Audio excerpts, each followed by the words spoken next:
Donald Trump acknowledged receiving on July 15th. It's that language that indicated obstruction of an official proceeding and conspiracy against rights. We're going to read through the 45 pages of this indictment just released, as handed up by a grand jury and its foreperson at 5:15 Eastern Time today, August 1st, 2023. Scott, we're looking right now at the front page of the indictment. And would you go through for us those 4 counts again, for those of us who are not as well versed in this as you are? And as you say, this tracks essentially what the expectation was. But go through those 4 counts again, if you would. 3 of them have the phrase conspiracy in them, which is somewhat common in a federal case and certainly begs the question, are there more defendants to come? Would it take more than one person to execute a conspiracy? It's conspiracy to defraud the United States, conspiracy to obstruct an official proceeding. Again, there's a very common charge from the Justice Department in January, 6 cases overall. Obstruction of, an attempt to obstruct an official proceeding, again, that official proceeding being the January 6th electoral count, which was very much obstructed for several hours that day. And conspiracy against rights, which is a broader term for a charge that goes against people who have power, positions of authority. In some cases, it's police officers facing that charge, or even judges in the past have faced that charge. In this case, it'd be a former president of the United States. There's a lot of granular detail in this indictment we're going to pick up on. But those 4 broad-based counts don't come as a surprise, John, based on what was in the target letter Donald Trump received. There were certain statutes quoted in that target letter that indicated these very charges. But this is an initial indictment of Donald Trump. His first federal case is in the Southern District of Florida. His second federal case right here in the nation's capital in Washington. And Scott, give us a sense very quickly, if you would, of the drama, if there was any, of this proceeding, or was it otherwise kind of business as usual in the federal courthouse? This happened in what I would characterize as a garden variety way. The magistrate judge on duty, Mokshila Upadhyay, was handling grand jury returns today, and at about 5 p.m. Eastern Time, 2 different prosecutors came in. A Department of Justice prosecutor to hand up from a grand jury 2 different charges on 2 unrelated cases, and then an attorney who's been associated with Special Counsel Jack Smith's case came in and announced the handing up of 1 indictment. The grand jury foreperson in the case was there in the room. They didn't give the initials or the name of the defendant in that case, as is often the case when grand jury indictments are returned. They said they wanted that case sealed. Well, it is now suddenly available and unsealed to the public. A 4-count felony count indictment of the former president. And just one note, logistically here, when you have a federal felony case, it has to come from a grand jury. A prosecutor doesn't do that unilaterally. It comes through the grand jury system, which is why we've been on high alert throughout this day, because the grand jury was seen here early this morning, departed here mid-afternoon, but the grand jury foreperson wasn't seen leaving. So we were expecting some movement in court, and it happened after court closing hours at about 5:15 Eastern. All right, Scott McFarland, thank you so much with the latest reporting. Robert Costa, your thoughts on these 4 charges? This is a stunning moment in American history. A former president of the United States has been accused of trying to defraud the United States. And this was, in the words of the special counsel in this indictment, a sprawling conspiracy to overturn a presidential election, not with Trump as some kind of accomplice, but as the person really spearheading the entire operation inside the Oval Office, pulling every lever of power, trying to pressure his vice president to overturn the election. We know former Vice President Mike Pence has been a key witness in this January 6th investigation. Conspiracy to work with someone like John Eastman, the outside conservative lawyer who authored what's called a blueprint for a coup, a 2-page document saying that Trump could falsely argue that there was voter fraud, and thus the election needed to be sent back to the states. And why the term defraud the United States? Because the special counsel, based on our reporting, has been interviewing witness after witness saying, did Trump knowingly say he believed the election was rigged, even though he didn't have any evidence to back it up, but did he keep pushing this false claim? And they believe they have enough evidence based on all of these witness interviews that they can now say Trump went forward with these false claims constantly in front of the American people, knowing that they were not backed up by facts. Even if Rudy Giuliani was waving affidavits in the air, they didn't have credibility. This is an aggressive move by Special Counsel Jack Smith, not to paint Trump as someone who was called into some decision by outside lawyers, but Trump as the mastermind of an operation to overturn an election and take American democracy to the brink. Major Karen. So the indictment says the former president of the United States spread lies, that he knew that they were lies, and the things that he was saying, not only he had reason to know, but actually knew were false. And to pick up on Bob's point, that makes the former president the central actor in the greatest crisis played out on live television about the peaceful transition of power in our country's history. And the indictment holds him to account. And it's also reflective, we should point out, of criminal referrals made by the January 6th committee. The first two referrals it made were obstruction of an official proceeding, and number two, conspiracy to defraud the United States. Those were the first two of the recommendations that came from the House Select Committee on January 6th, and they are reflected in this indictment. And the former president has said, well, I got lots of advice from lawyers. You're the president of the United States. You are the singular person who either can set this in motion or stop it. This indictment and the available record, public and otherwise, indicate and confirm he was the central actor, he set it in motion, and now the law and the facts will try to hold him accountable. Jeff Begay's Jack Smith will speak at 6 o'clock this evening, we're being told. What do you make of this indictment? Well, let me first talk about what we're expecting from Jack Smith, if you don't mind. Obviously, we're not expecting a lot. You've seen him before. He doesn't say a lot, barely smiles. That picture is pretty accurate there. But if you look at this indictment, this is built on the backs of the 1,060 people who've been arrested, charged, convicted so far in the nearly 31 months since January 6th. There were a lot of people early on who thought, oh, there's no way they're going to charge a former president. Well, of course, if they believe he is the ringleader. And that's what you see in this indictment. There's a lot of work that has been going into this, not only by the special counsel's office, but also the U.S. attorney here in D.C. who has prosecuted all these people who followed the orders of the former president's supporters, as well as the president himself, come to Washington, D.C. They did. Some of them came armed. And of course, we saw what happened, and 1,000 of those people, and there are going to be more. You know, that investigation hasn't ended. This one hasn't really ended either. There's more to come. Bob, There's some breaking news. Trump, the campaign, has responded. This whole indictment now, these series of indictments come in the middle of a presidential campaign. Trump's the Republican frontrunner in the 2024 race, and he is calling this, through his campaign tonight in his statement, election interference. And he's saying the Department of Justice is weaponized. And let me just read you one sentence from the statement from the Trump campaign to understand how the stakes are being laid out by Trump and his allies. The lawlessness of these persecutions of President Trump and his supporters is reminiscent of Nazi Germany in the 1930s, the former Soviet Union, and other authoritarian dictatorial regimes. So this is not just a response to a legal proceeding. This is a politically charged and historically dramatic moment with real gravity for what this country can endure in terms of American democracy when something's being compared by the Republican frontrunner to something that occurred in Nazi Germany, all while the investigation, as Jeff said, continues apace. The former president has cornered the political market on florid language, especially when he's in duress. But that doesn't make it legitimate, and it doesn't make it true. To call something election interference when you are being held to the legal account of this country for interfering in the peaceful transfer of power is not only ironic, it is a form of psychological projection. The former president of the United States clearly, if you read this indictment, and available to everyone who watched live television on January 6, 2021, set in motion an effort to slow down, if not interfere or block, a congressional proceeding to certify that presidential election. That happened. To hold him and anyone associated with him to account legally for all time in our nation's history is not the act of an authoritarian regime. Scott McFarland has the latest on when former President Trump will show up. Scott?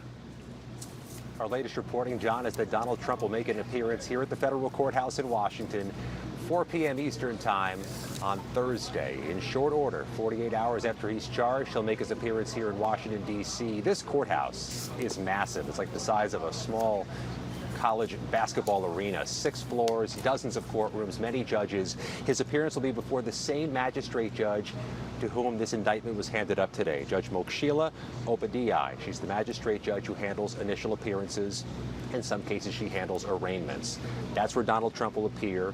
If it's in her courtroom, it's the 2nd floor, courtroom 5 of this federal courthouse, but any number of security protocols will likely go into place, just like they did in Manhattan when the former president appeared there for court, just like they did in Miami when the former president appeared there for court. There are 3 entrances to this courthouse. It's a giant, and likely some of the areas here will be closed off for what is typically in the federal system a short initial appearance, measured in minutes. Not a lengthy procedure, but nevertheless an historic procedure, with Donald Trump appearing here in 2 days. Scott McFarland, thank you. Bob, quickly. So as we read over this indictment of Trump, it's very important to note, as our colleague Graham Cates has noted in his reporting, that there are multiple co-conspirators listed on pages 3 and 4 of the indictment. And it's suggestive of people who are working with Trump, an attorney who willingly spread knowingly false claims to pursue strategies related to Vice President Pence's ceremonial role overseeing the certification, a political consultant who helped implement a plan to submit false fraudulent slates. So what you see from this document, and if you carefully read it, page 3 and 4 and other pages here, is that this was an operation alleged by the special counsel to have taken place on multiple fronts.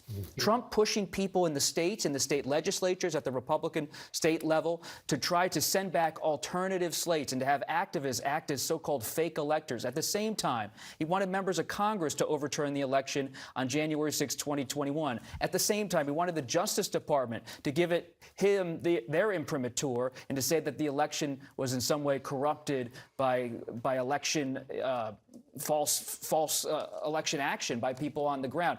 And he wanted the vice president to be involved. So you really see the special counsel detailing everything and calling it a co-conspirator at work. 6 unindicted co-conspirators in the indictment. Whose names we don't know yet. We do not know yet. Let's bring in Ricky Kleeman, CBS News legal analyst. Ricky, the special prosecutor says that the former president, shortly after the election of November 3rd, 2020, the defendant launched his criminal scheme. I'd like your take on what that means, but one more item from the indictment. It states that Trump widely disseminated his false claims of election fraud for months, despite the fact that he knew and in many cases was informed directly that they were not true. What's your thought about a criminal scheme and what you've been able to tell so far from this indictment? Well, of a 145-page indictment, John, we're looking at, out of a 45-page indictment, we're looking at 130 paragraphs, which detail facts that create the elements of criminal offenses. There may be a political overlay here, and we can talk about the political overlay at another time, but right now, what we have in front of us is something that is a document that charges a person with criminal offenses that create prison time, and it is the result of a painstaking investigation. When we hear the word conspiracy, what also ought to come to mind is the timing. We are now on August 1st. We have a case that is supposed to come to indictment because the prosecutor has said so in Georgia. And Fani Willis, that prosecutor, has talked about the possibility of looking at a criminal scheme, same words, but as a RICO conspiracy, a racketeering influence, organized, corrupt conspiracy. One of the reasons that I believe Jack Smith finished up and got this out now was he needs his indictment to be first so that any indictment in Georgia does not try to supersede or contradict the Department of Justice indictment. And what's important to me here, John, is who are the victims. Not only all those Congress people and the people who were working in Congress on January 6th during that terrible day, but also it's the voters. It's the civil rights violation. Whose rights were abrogated? It's the voters, in the sense that their votes were going to try to be taken away by a scheme that had gone on for months to say that those votes in those 7 states should be flipped. And that's what stands out to me. Ricky Kleeman, thank you very much. With us now is Scott Frederickson, a former federal prosecutor. Scott, pick up wherever you would like, but also would you address this notion that the former president mentioned in one of his social media posts? He said he was told by lawyers. Bob Costa has been reporting that may be one of the prongs of his defense, which is, I was just following the wise legal counsel of those around me. Major also addressed this. How much of a shield is that in this case? Well, I think the indictment meets that head on. 5 of the unindicted co-conspirators are attorneys, his own attorneys, except for one who was a Justice Department attorney. There is a advice of counsel defense, but you don't have an advice of counsel defense when your own attorneys are your co-conspirators. If you assert an advice of counsel, you waive that privilege, and that means the prosecutors get to look at all those communications.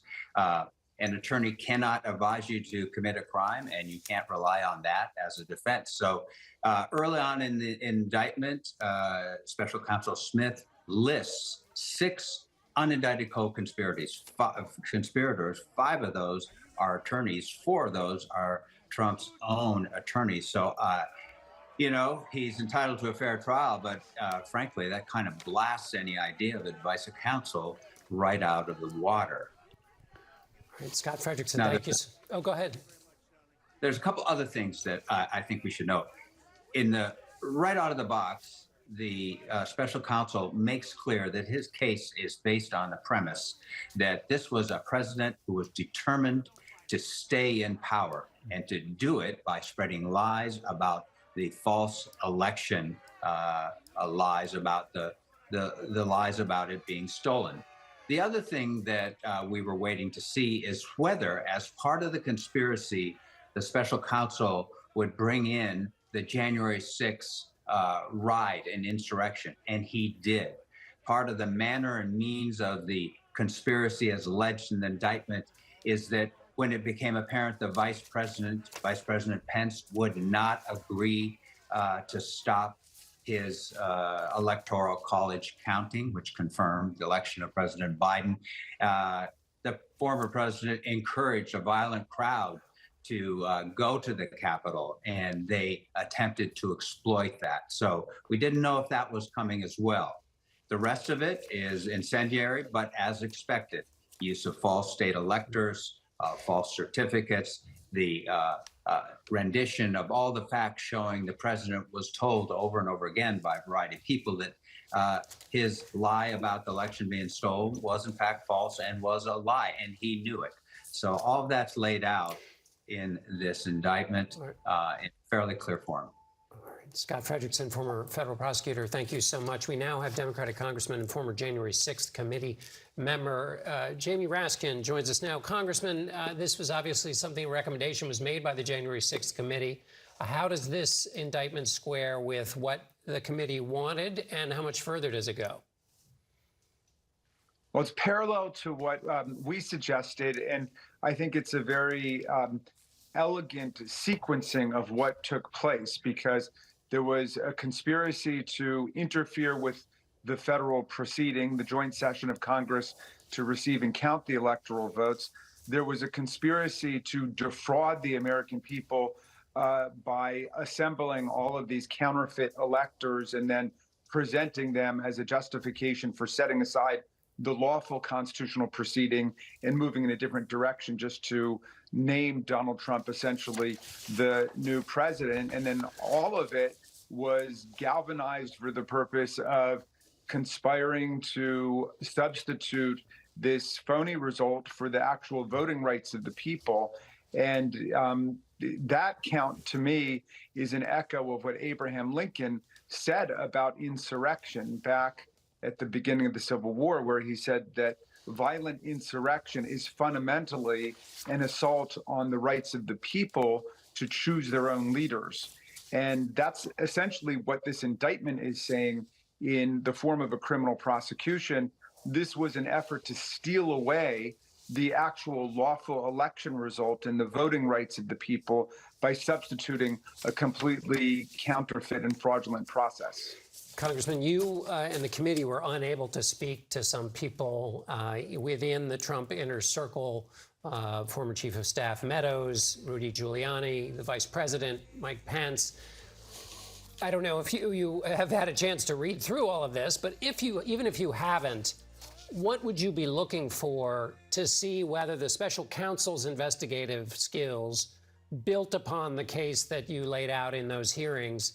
Or have you seen anything in what you've been able to read that suggests that he was able to make the case more thoroughly in some of these areas that you all were investigating on the committee?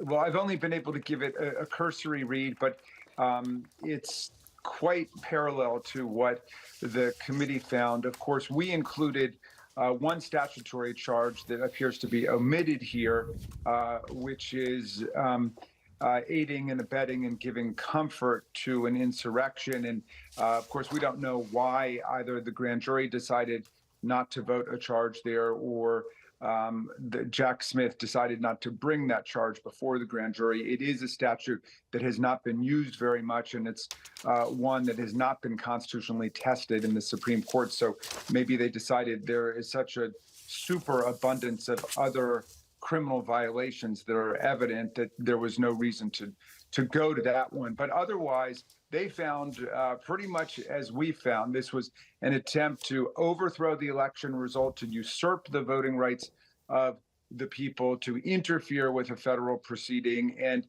to establish a counterfeit electoral process to supplant the actual one that exists under the Constitution and under federal and state law. So I feel very pleased that this is such a vindication of the rule of law in America, and that this grand jury saw what the January 6th committee saw when we tried to analyze the chaos and the violence that had been unleashed against America, not just on January 6th, but in the weeks leading up to it.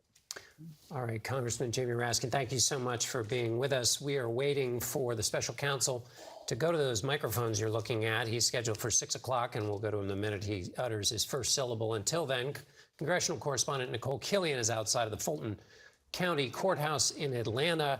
Nicole, remind us why you're there, and has there been any reaction down in Atlanta to this indictment?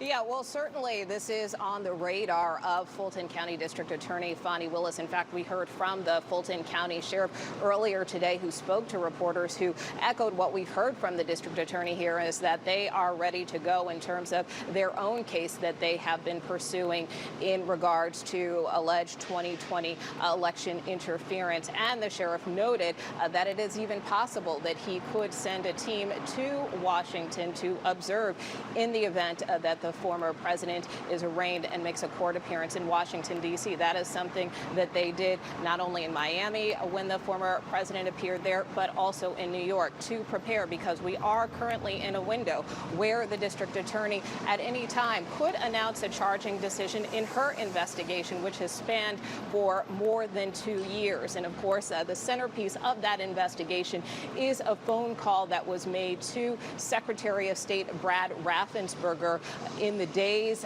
right before January 6th, where the former president pressed Raffensperger, saying, find me the 11,760 votes in an attempt or hope to perhaps overturn the election results here in the state of Georgia. We know that the Secretary of State not only appeared before a special purpose grand jury here in Fulton County, but also met with federal prosecutors. And that call is also cited in the indictment that was unsealed today. So while there is some overlap with these cases, of course, they are quite different in nature and scope as well. But we do expect a potential indictment indictment here in Fulton County within a matter of weeks, John.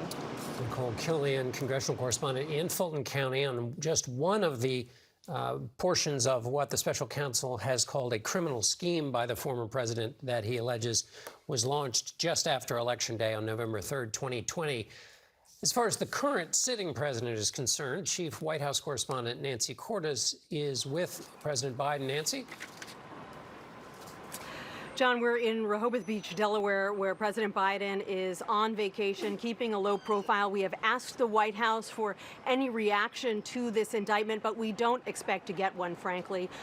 This White House repeatedly, when asked about indictments, when asked about charges against the former president, when asked anything about these ongoing investigations, tends to say nothing or as little as possible, referring us to the Department of Justice. Everyone at the White House, from the president on down, has said that they don't want to influence DOJ in any way. But that doesn't mean that President Biden hasn't weighed in on his predecessor's actions, especially when it comes to January 6th. He doesn't talk about it very often, but when he has been scathing, John. On the one-year anniversary of January 6th, he accused former President Trump of rallying the mob to attack. He said he watched it all on TV from the White House dining room near the Oval Office and did nothing for hours as police were assaulted. He accused him of spreading a web of lies, not just on January 6th, but months before the election even took place. And he said that the former president ignored what he was being told by his own attorney general, his own vice president, and governors from every state in the nation about the validity of the 2020 election. We don't hear much from this president anymore, particularly not as this investigation heated up about his predecessor's actions. He has tried to be very careful, knowing that this is going to be an ongoing issue as we get closer to his repeat matchup, if you will, against former President Trump. Nancy Cordes with President Biden, White House correspondent. Thank you so much, Nancy. Scott MacFarlane has some more details as we wait for the special counsel to walk to the microphones. Scott, what do you know about the judge? If you go to the last quarter of the indictment, you see references to January 6th. A lot of talk about fake electors, a lot of talk about what was known about the election. But if you get to the bottom quarter, you see references to what the special counsel calls the defendant's exploitation of the violence and the chaos at the Capitol. And one of the references is to then House Minority Leader Kevin McCarthy in a conversation Donald Trump had during the riot with Kevin McCarthy, in which there was a reference, according to the special counsel, that you seem more concerned about the election than they seem more concerned about the election than you do, Mr. McCarthy. But also, note where this case is headed. It's headed here to Washington, D.C., to federal court, and assigned to Judge Tanya Chutkin, a 2014 appointee of this court, an Obama administration appointee who will be handling this case after the magistrate judge has her hearing with Donald Trump on Thursday. Scott, briefly, and I might have to leave you because the special counsel's due any moment, but what's security like there, and how, I imagine when the former president shows up, it's going to be quite severe. A lot of reinforcements here. The U.S. Marshals are here. U.S. Park Police and D.C. Police all have some type of foothold at this courthouse when there's major events. We expect that to ratchet up exponentially Thursday afternoon for this 4 p.m. Eastern Time court appearance. Scott MacFarlane, thank you. Quickly, Jeff Pegues, the security, you've covered this now for this is the third one each time. Significant measures have to be taken. Yeah, and you didn't really see that in Miami. You saw the court appearance there. There weren't enough barricades was the concern. Miami police thought they did a good enough job. But in Washington, D.C., because of all of the landmarks here, because of all the public activity on the streets any given day, you're going to have to set up a lot of barricades. You're going to have to coordinate between federal and local law enforcement. And of course, on January 6th, there was criticism about how well or how intelligence and law enforcement efforts sort of fell apart leading up to January 6th. And so they're not going to want a repeat of that. Sure. They're going to make sure that they coordinate with D.C. Homeland Security to prepare. And visually, it will be an echo, in a sense, if the former president's supporters arrive, as they did in Miami and as they did in Manhattan, it will echo the scenes of that very day. Yeah, but the crowds have not been that big. Yeah. Why? Because a lot of people are facing criminal charges for following President Trump's orders and showing up here in Washington. Certainly smaller numbers than the former president had hoped or led people to believe there might be on his behalf. One of the things that the indictment makes very clear, and it's an important point in this moment in American history, the indictment makes clear something that is fundamentally true but needs to be stated in a legal document like this. The defendant had a right, like every American, to speak publicly about the election and to even claim falsely that there had been outcome-determinative fraud during the election and that he had won. He was also entitled to formally challenge the result of the election. I'm reading from the indictment directly. It also says, after exhausting all of those legitimate legal means and being shown that he lost, the president then became malicious about holding on to power. And the idea that he can speak about this, raise questions, pursue legal avenues, all of that is legitimate. And he did that. But once he lost there, he made a fundamental decision, one never before made by any sitting chief executive in the history of this country, to take other means to hold on to power. And that is the central question in this indictment and will be the central question before the jury. There are rules for fighting these things out. He didn't play by them. No. And we build on what Major just said. It's such an important point. December 30th, 2020, Donald Trump has a conversation, then president, with Steve Bannon. Pence is on vacation as vice president. He says, get Pence home. Pence is now the target. Because as Major said, everything had failed for Trump and Giuliani in the courts. They were struggling to have any kind of strategy moving ahead. The electors had already voted in mid-December of 2020. December 30th, a turning point. Focus on Pence. That's what Bannon and other outside advisors tell Trump. And on January 3rd, Pence goes to the Senate parliamentarian, and she tells him, sir, you have nothing to do on January 6th except count the votes. He says, well, that's what my lawyers have been telling me. That's what I'm going to do. The next day, January 4th, 2021, John Eastman, the conservative lawyer who authors this blueprint for a coup, in the Oval with Pence. And Trump confronts Pence face-to-face in front of Eastman and other lawyers, and he says to Pence, listen to John. Almost threatening, based on our reporting. Listen to John. Follow the Eastman plan. Pence says, I'll still think about it. Let me take my time, but I can't do it, Mr. President. The next day, Trump calls in on January 5th, Pence into the Oval Office for the ultimate one-on-one with Trump. Trump is so into the moment, and this has been confirmed by testimony in front of the January 6th committee. He opens the door to the Oval Office so he can hear the gathering mob outside on Freedom Plaza. A freezing cold night. Some of the aides to Trump walk in the Oval Office and they say to themselves, why is the door open? Gusts of air are coming in the room. But Trump wants to hear the mob outside, and he says to Pence, infamously, based on our reporting, you have to do this for me, Mike. You have to do this for me. Walk away from the certification on January 6th, because what was the hope? That the certification would be delayed. And if it was delayed, then the conspiracy would be effective in Trump's eyes, because the states where at least Republicans controlled the legislatures could send new electoral slates. And Major, this is not just a question about the past. What you were talking about is there is a system for adjudicating disputes in America, and the president did not play by that system. And we're coming up with another election, and there are many people who thought it wasn't that he played outside the rules, it was that he didn't play hard enough outside the rules. Well, there might be some who believe that. He could have played harder. I don't know quite how he could have played any harder. As Bob has articulated, he tried to use the Justice Department. He tried to use the Department of Homeland Security. He tried to use his political apparatus. He tried to convince state legislatures. I mean, just about every lever he could think of to pull, he tried to pull. And we have an established record on this. These are not disputable facts. They aren't. And the testimony that makes them indisputable facts comes from not Democrats who hate former President Trump, not think tank people who are not aligned with the Republican Party stalwarts, Trump administration stalwarts, people handpicked by the former president. They are the central and most important witnesses in this case, and they will be as this case unfolds. We've had close elections in our history, John. You know this as well as I do. 1800, 1824, 1876, 1960, 2000. And every single one of those close elections in which the fate of the country was in the balance for those who were most aggressively competing for that power, all of them had a central choice to make. Do I try to undermine this system, or do I live within its guardrails? Every single previous president lived within those guardrails until this one. And one thing we have not mentioned, as a result of January 6th, 5 police officers died. I mean, think about those pictures. I will never forget the picture of the guy beating on the officer with an American flagpole. To me, that said it all. This was a mob attacking these police officers, and too often, I think, and I'm sure the families of the officers feel the same way, they get lost in all this. But that was a violent day.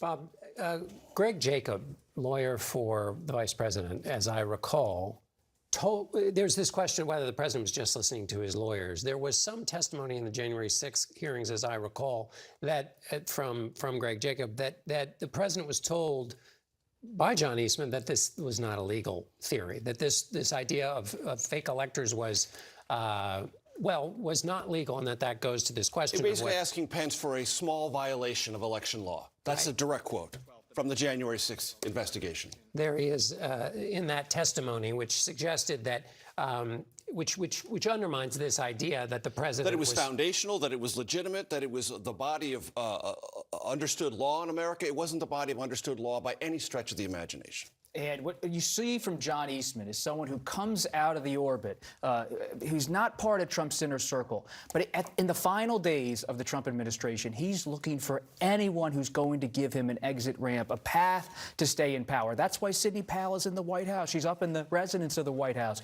talking with Trump about potentially seizing voting machines. And that's why John Eastman, who was not known by Trump, a lawyer from California, is brought in because he says, well, there might be a way.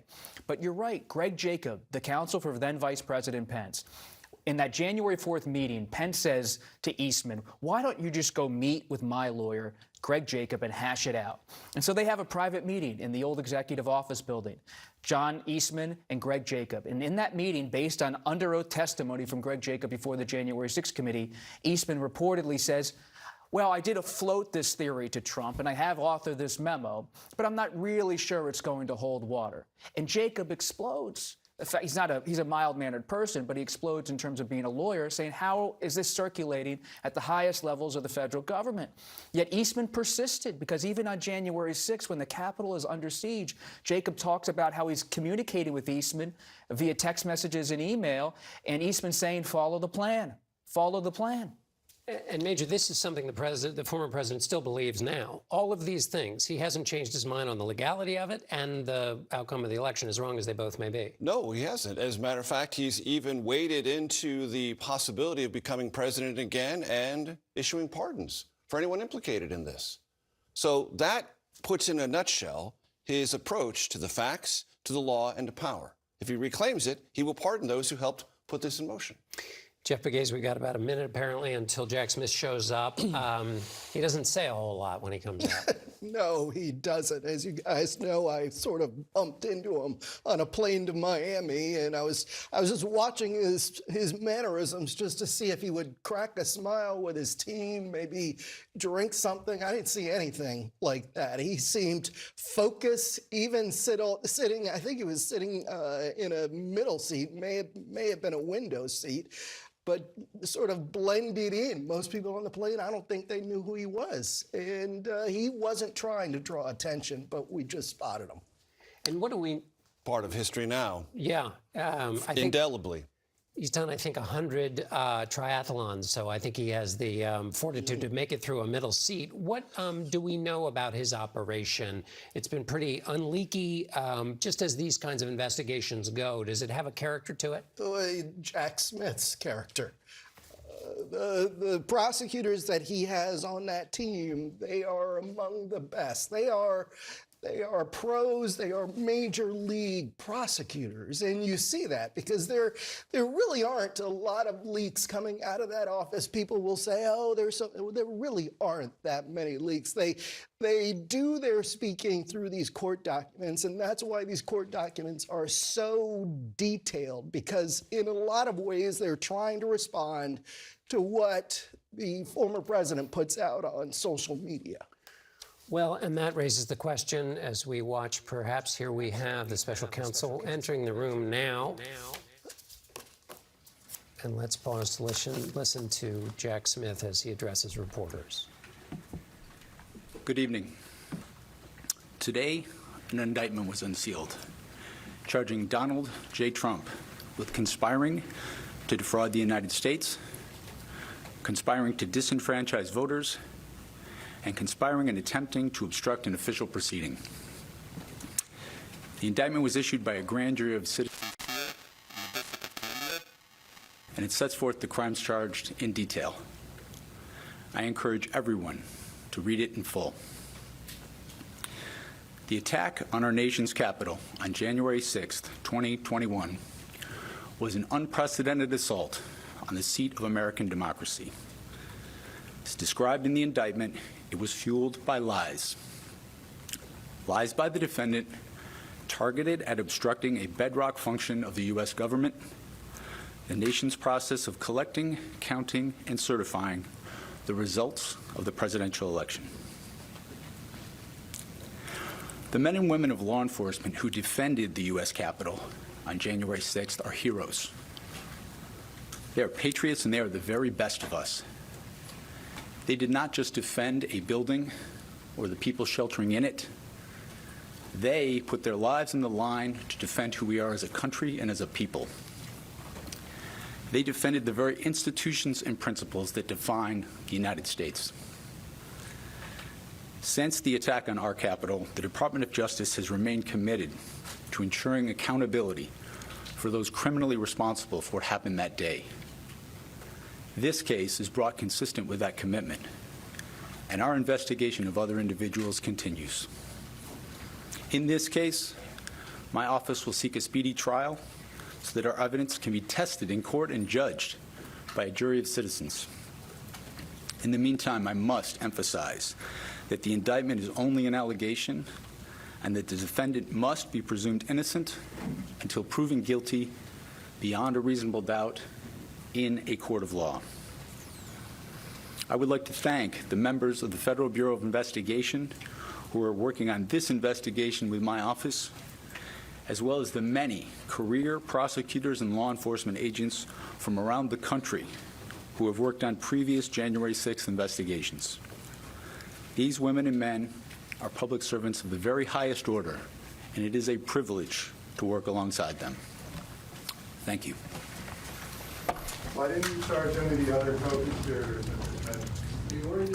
And there we have Special Prosecutor Jack Smith saying this is an unprecedented act, an attack on the bedrock function of democracy. He was typically laconic. Bob Costa. One thing to note that the special counsel did not is former Vice